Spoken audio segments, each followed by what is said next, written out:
Hello everybody, I'm Soumya Murthy. Today I'll be discussing one of the topics of public economics. ಎಲ್ಲರಿಗೂ ಸ್ವಾಗತ. ಇವತ್ತು ಸಾರ್ವಜನಿಕ ಅರ್ಥಶಾಸ್ತ್ರದ topic ಬಗ್ಗೆ ಮಾತಾಡೋಣ. ಇದರಲ್ಲಿ ನಾವು ಇವತ್ತು ತಿಳ್ಕೊತಾ ಇರೋವಂಥ topic role of public sector, public finance ಮತ್ತು ಪ್ರೈವೇಟ್ ಫೈನಾನ್ಸ್. ಸೊ ಇಲ್ಲಿ ನಾವು ಸಾರ್ವಜನಿಕ ವಲಯ ಅಂದರೆ ಏನು, ಸಾರ್ವಜನಿಕ ಹಣಕಾಸು ಅಂದರೆ ಏನು, ಖಾಸಗಿ ಹಣಕಾಸು ಅಂದರೆ ಏನು ಅನ್ನೋದ್ರ ಬಗ್ಗೆ ತಿಳ್ಕೊಳ್ಳೋಣ.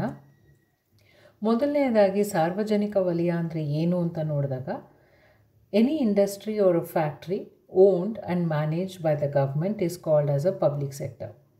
This is basically not for profit, so it's not profit oriented, and the main purpose here is to produce goods and services that is available to the public.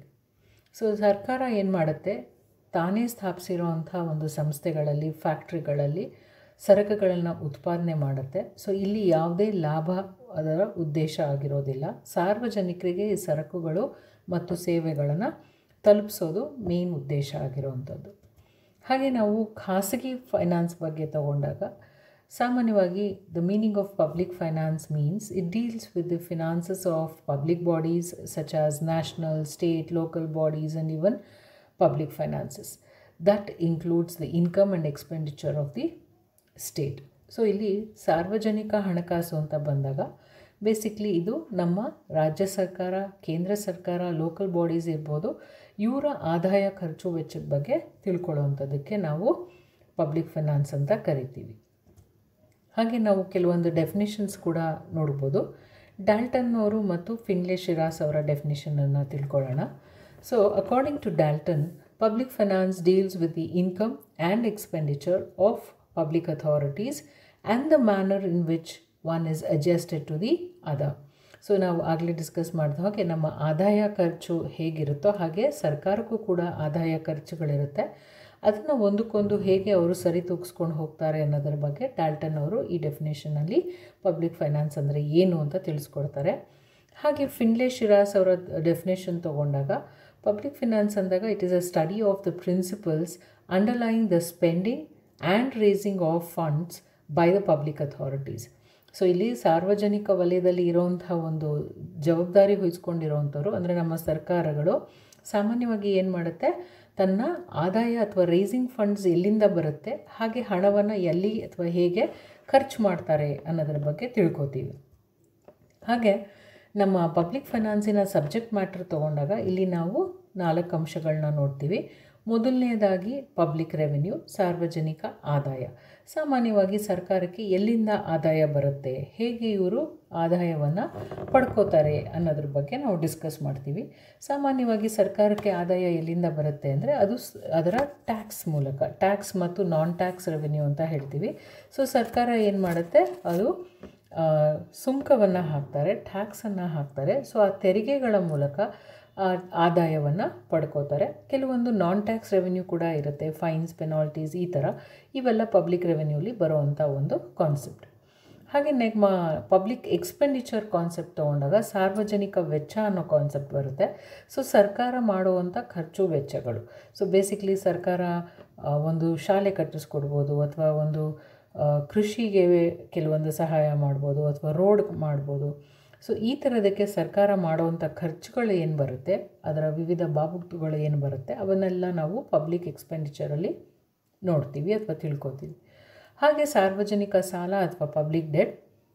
ಸಾಮಾನ್ಯವಾಗಿ ನಮಗೆ ಬರೋ ಆದಾಯ, ಆಗೋ ಖರ್ಚು ಸರಿ ತೂಗಿಸ್ಬಿಟ್ರೆ ನಮಗೆ ಸಾಲ ಮಾಡೋ ಅವಶ್ಯಕತೆ ಇರಲ್ಲ. ಯಾವಾಗ ನಮ್ಮ ಖರ್ಚು ಜಾಸ್ತಿಯಾಗಿ ಬರೋ ಆದಾಯ ಕಡಿಮೆ ಆಗುತ್ತೋ ಆಗ ನಾವು ಸಾಲ ಮಾಡಬೇಕಾಗುತ್ತೆ. ಸೇಮ್ ವೇ ಸರ್ಕಾರ ಕೂಡ ತನ್ನ ಆದಾಯ ಕಡಿಮೆ ಆದಾಗ ಸಾಲ ಮಾಡಾದರೂ ಕೆಲವೊಂದು ಸರಕುಗಳನ್ನ ಜನರಿಗೆ ಒದಗಿಸ್ಬೇಕಾಗತ್ತೆ, ಅಥವಾ ಸೋಷಲ್ ಗೂಡ್ಸ್ ಏನಿರುತ್ತೆ ಅಥವಾ ಸೋಷಲ್ ರೆಸ್ಪಾನ್ಸಿಬಿಲಿಟೀಸ್ ಏನಿರುತ್ತೆ ಅದನ್ನು ಸರಿ ತೂಗಿಸ್ಬೇಕಾಗತ್ತೆ. ಹಾಗಾಗಿ ಸಾಲ ಮಾಡಾದರೂ ಅವರು ಆ ವಸ್ತುಗಳನ್ನು ಕೊಡ್ತಾರೆ.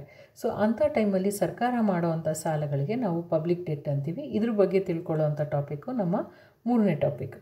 ಹಾಗೆ ಫೈನಾನ್ಷಿಯಲ್ ಅಡ್ಮಿನಿಸ್ಟ್ರೇಷನ್ ಅಥವಾ ಹಣಕಾಸಿನ ಆಡಳಿತ ಅಂತ ಕಾನ್ಸೆಪ್ಟ್ ಬರುತ್ತೆ. ಸೊ ಇಲ್ಲಿ ಮುಂಗಡ ಪತ್ರ ಮತ್ತು ಅದರಲ್ಲಿ ಬರುವಂಥ ವಿವಿಧ ಅಂಶಗಳು, ಮುಂಗಡ ಪತ್ರದ ಉದ್ದೇಶ ಏನು, ಅಥವಾ ತೆರಿಗೆಯ ವಿಧಾನ ಹೇಗಿರುತ್ತೆ, ಅದರ ಅಳವಡಿಕೆ ಹೇಗೆ ಮಾಡ್ತಾರೆ, ಮಂಜೂರಾತಿ ಹೇಗೆ, ಈ ಥರ ಬಗ್ಗೆ ಎಲ್ಲ ಫೈನಾನ್ಷಿಯಲ್ ಅಡ್ಮಿನಿಸ್ಟ್ರೇಷನನ್ನು ನಮ್ಮ 4ನೇ ಟಾಪಿಕಲ್ಲಿ ನೋಡ್ತೀವಿ. ಹಾಗೆ ಕೊನೆಯದಾಗಿ ಫಿಸ್ಕಲ್ ಪಾಲಿಸಿ ಅಥವಾ ರಾಜ್ಯಕೋಶ ನೀತಿ ಅಂತ ಹೇಳ್ತೀವಿ. ಸೊ ಸರ್ಕಾರದ ಹಣಕಾಸಿನ ಚಟುವಟಿಕೆಗಳು ಏನಿರುತ್ತೋ ಅದರ ಸಮಗ್ರವಾಗಿ ತೊಗೊಂಡಾಗ, ಕಲೆಕ್ಟಿವ್ ಆಗಿ ತೊಗೊಂಡಾಗ ಅದು ರಾಜ್ಯಕೋಶ ನೀತಿ ಅಂತ ಕರಿತೀವಿ. ಸೊ ಇಲ್ಲಿ ತೆರಿಗೆಗಳಿರ್ಬೋದು, ಸರ್ಕಾರ ಮಾಡುವಂಥ ವೆಚ್ಚ ಇರ್ಬೋದು, ಸಾಲದ ಹೊರೆ ಇರ್ಬೋದು, ಇದ್ರ ಬಗ್ಗೆ ಎಲ್ಲ ಡಿಸ್ಕಸ್ ಮಾಡಿಕೊಂಡು ಅಲ್ಲಿ ಒಂದು ನಿರ್ಧಾರ ತಗೊಳ್ಳೋವಂಥದ್ದಕ್ಕೆ ನಾವು ಫಿಸ್ಕಲ್ ಪಾಲಿಸಿ ಅಂತ ಹೇಳ್ತೀವಿ. ಸೊ ಈ 5 ಟಾಪಿಕ್ಕು ಸೇರಿದಾಗ ನಮಗೆ ಪಬ್ಲಿಕ್ ಫಿನಾನ್ಸನ್ನು ಒಂದು ಕಾಮನ್ ಕಾನ್ಸೆಪ್ಟನ್ನು ನೋಡ್ತೀವಿ. ಹಾಗಾದರೆ ಪಬ್ಲಿಕ್ ಫಿನಾನ್ಸಿನ ಫಂಕ್ಷನ್ಸ್ ಏನು ಅಥವಾ ಕಾರ್ಯಗಳು ಏನು ಅಂತ ನೋಡಿದಾಗ ಮೊದಲನೆಯದಾಗಿ ಬರುವಂಥದ್ದು ಅಲೋಕೇಶನ್ ಫಂಕ್ಷನ್. ಸೊ ಇಲ್ಲಿ ಅಲೋಕೇಟ್ ಮಾಡೋವಂಥದ್ದು ಸಂಪನ್ಮೂಲಗಳು ಏನಿರುತ್ತೆ ಅದು ಕರೆಕ್ಟಾಗಿ ಅಲೋಕೇಟ್ ಆಗಬೇಕು. ಇಲ್ಲ ಅಂದರೆ ನಮ್ಮ ಹತ್ರ ಇರೋ ಸಂಪನ್ಮೂಲಗಳು ತುಂಬ ಕಡಿಮೆ ಇರೋದ್ರಿಂದ ವೇಸ್ಟ್ ಆಗೋ ಚಾನ್ಸಸ್ ಇರುತ್ತೆ, ಕೆಲವು ಸಲ ಸರಿಯಾಗಿ ಯುಟಿಲೈಸ್ ಆಗದೆ ಇರೋ ಚಾನ್ಸಸ್ ಇರುತ್ತೆ. ಸೊ ಅಲ್ಲಿ ನಮಗೆ ಒಂದು ರಿಸೋರ್ಸ್ ಅಥವಾ ಸಂಪನ್ಮೂಲಕ್ಕೆ ಅತಿ ಹೆಚ್ಚು ಪ್ರಾಮುಖ್ಯತೆ ಕೊಟ್ಟು ಆ ಅಲೋಕೇಶನ್ನು ಸರಿಯಾಗಿ ಆಗ್ತಾ ಇದೆಯಾ ಅನ್ನೋದು ಸರ್ಕಾರ ನೋಡುವಂಥದ್ದು. ನೆಕ್ಸ್ಟ್ ಬರುವಂಥ ಡಿಸ್ಟ್ರಿಬ್ಯೂಟಿವ್ ಫಂಕ್ಷನ್. ಸೊ ಬೇಸಿಕ್ಲಿ ಹಂಚಿಕೆ ಆಗುವಂಥ ಕೆಲಸ.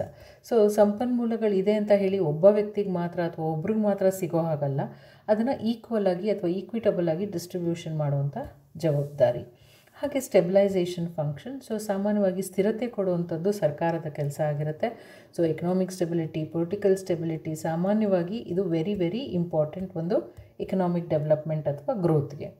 ಹಾಗೆ ನಮ್ಮ ನೆಕ್ಸ್ಟ್ ಟಾಪಿಕ್ ನಾವು ಏನು ನೋಡ್ತೀವಿ ಅಂದರೆ ಆಕ್ಸಲರೇಟಿಂಗ್ ಎಕನಾಮಿಕ್ ಡೆವಲಪ್ಮೆಂಟ್ ಅಂತ ಹೇಳ್ತೀವಿ. ಸೊ ಬೇಸಿಕ್ಲಿ ಒಂದು ಎಕಾನಮಿ ಪ್ರೋಗ್ರೆಸ್ ಆಗಬೇಕಾದ್ರೆ we should see to it that there is economic development. So ಅದರಲ್ಲಿ ಆಕ್ಸಲರೇಷನ್ ಇಂಪಾರ್ಟೆಂಟ್ ಆಗುತ್ತೆ. ಸೊ ಸರ್ಕಾರ ತೊಗೊಳ್ಳೋವಂಥ ಪಾಲಿಸಿ ಮ್ಯಾಟರ್ಸು, ಅವ್ರು ತೊಗೊಳ್ಳೋವಂಥ ನಿರ್ಧಾರಗಳಿಂದ ನಮ್ಮ ಎಕಾನಮಿ ಫಾಸ್ಟಾಗಿ ಅಥವಾ ಸ್ಲೋ ಆಗಿ ಹೋಗೋ ಸಾಧ್ಯತೆ ಇರುತ್ತೆ. ಸೊ ಹಾಗಾಗಿ ಆಕ್ಸಲರೇಟರ್ ಕೊಡೋ ಥರ ನಮ್ಮ ಎಕಾನಮಿನ ಡೆವಲಪ್ ಮಾಡೋದಕ್ಕೆ ಪಾಸಿಟಿವ್ ಆಗಿ ಸರ್ಕಾರ ಪಾಲಿಸೀಸ್ನ ತರುವಂಥದ್ದು. ಲಾಸ್ಟ್ಲಿ ಡಿಸ್ಟ್ರಿಬ್ಯೂಟಿವ್ ಜಸ್ಟಿಸ್ ಅಂತೀವಿ. ಸೊ ಏನು ತನ್ನ ಟ್ಯಾಕ್ಸನ್ನು ಸರ್ಕಾರ ತೊಗೊಂಡಿರುತ್ತೆ ಅದನ್ನು ಕರೆಕ್ಟಾಗಿ ಡಿಸ್ಟ್ರಿಬ್ಯೂಟ್ ಮಾಡೋವಂಥದ್ದು ಏನಿದೆ, ಅದರ ಹೊಣೆಗಾರಿಕೆ ಏನಿದೆ ಅದು ಸರ್ಕಾರಕ್ಕೆ ಇರೋವಂಥದ್ದು. ಸೊ ಅದನ್ನು ಕರೆಕ್ಟಾಗಿ ಅವರು ಸರಿ ತೂಗಿಸ್ಕೊಂಡು ಹೋಗಬೇಕಾಗತ್ತೆ.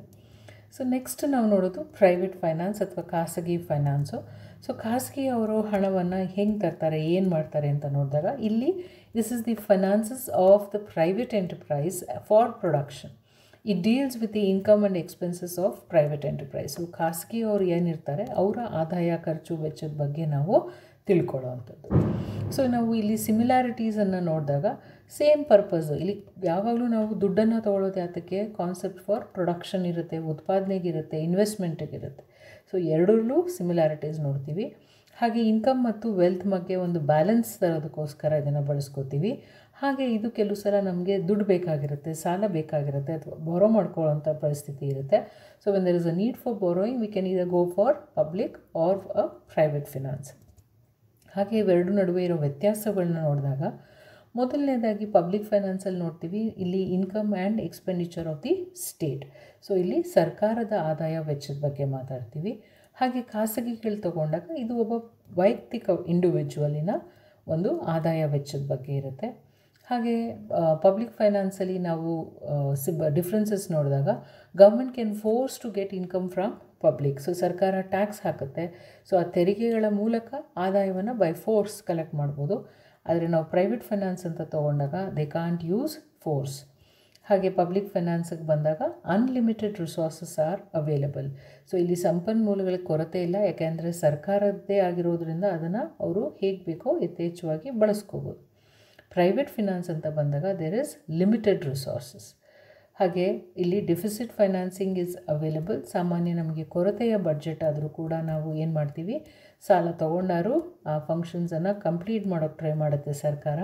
ಆದರೆ ಅಲ್ಲಿ they expect it to be a surplus. ಅಲ್ಲಿ ಮೊದಲು ದುಡ್ಡು ಇರಬೇಕು, ಆ ನಂತರ ಯೋಜನೆಗಳನ್ನ ಹಾಕ್ಕೊಳ್ಳೋವಂಥದ್ದು. ಇಲ್ಲಿ ಬ್ಯಾಂಕ್ರಪ್ಸಿ ಈಸ್ ನಾಟ್ ಪಾಸಿಬಲ್. ಸರ್ಕಾರ ನಮ್ಮ ಹತ್ರ ದುಡ್ಡಿಲ್ಲ, ನಮಗೆ ನಷ್ಟ ಆಗಿದೆ, ಲಾಸಲ್ಲಿದ್ದೀವಿ, ಇದು ಯಾವುದು ಹೇಳೋಕ್ಕಾಗಲ್ಲ.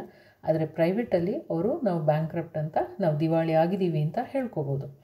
ಹಾಗೆ ಪಬ್ಲಿಕ್ ಫೈನಾನ್ಸ್ ತೊಗೊಂಡಾಗ ಆಡಿಟಿಂಗ್ ಕಂಪಲ್ಸರಿ ಆಗಿರುತ್ತೆ. ಸೊ ಗೌರ್ಮೆಂಟಿನ ಎವ್ರಿ ರುಪಿ ಅಥವಾ ಎವ್ರಿ ಪೆನಿ ಈಸ್ ಅಕೌಂಟಬಲ್. ಸೊ ಸರ್ಕಾರಕ್ಕೆ ಹೇಗೆ ಆದಾಯ ಬಂತು, ಏನು ಖರ್ಚು ಮಾಡಿದ್ದಾರೆ, ಒಂದೊಂದು ರೂಪಾಯಿಗೂ ಅವ್ರು ಲೆಕ್ಕ ಕೊಡಬೇಕಾಗತ್ತೆ. ಬಟ್ ಪ್ರೈವೇಟ್ ಫೈನಾನ್ಸ್ ಅಂತ ತೊಗೊಂಡಾಗ ದೋ ಇಟ್ ಈಸ್ ಕಂಪಲ್ಸರಿ, ಇದು ಸರ್ಕಾರದಲ್ಲಿ ಬಂದು ಹೇಗೆ ನಾವು ಜವಾಬ್ದಾರಿ ವಹಿಸ್ಕೊಂಡು ಆಡಿಟಿಂಗ್ ಮಾಡ್ತಾರೋ ಆ ಲೆವೆಲ್ಗೆ ಇವ್ರಿಗೆ ಯಾರು ಫೋರ್ಸ್ ಮಾಡಿ ಕಂಪಲ್ಷನ್ ಮಾಡೋದಿಲ್ಲ. ಸೊ ಈ ಸೆಷನ್ನಿನ ಟಾಪಿಕ್ಸಲ್ಲಿ ನಾವು ಡಿಸ್ಕಸ್ ಮಾಡಿರೋವಂಥದ್ದು ರೀಕ್ಯಾಪ್ ಮಾಡಿದಾಗ ಒಂದು ಪಬ್ಲಿಕ್ ಸೆಕ್ಟರ್ ಬಗ್ಗೆ ತಿಳ್ಕೊಂಡ್ವಿ, ಮತ್ತೊಂದು ಪ್ರೈವೇಟ್ ಫೈನಾನ್ಸ್ ಬಗ್ಗೆ ತಿಳ್ಕೊಂಡ್ವಿ, ಹಾಗೆ ಪಬ್ಲಿಕ್ ಫಿನಾನ್ಸ್ ಬಗ್ಗೆನೂ ತಿಳ್ಕೊಂಡ್ವಿ. So I hope you have enjoyed this session as much as I have. ನಿಮಗೆ ಇದ್ರ ಬಗ್ಗೆ ಮಾಹಿತಿಯನ್ನು ಈ ಎಂಟೈರ್ ಸೆಷನಲ್ಲಿ ತಿಳ್ಕೊಂಡಿದ್ದೀರಾ ಅಂತ ಅಂದ್ಕೊತೀನಿ. Thank you.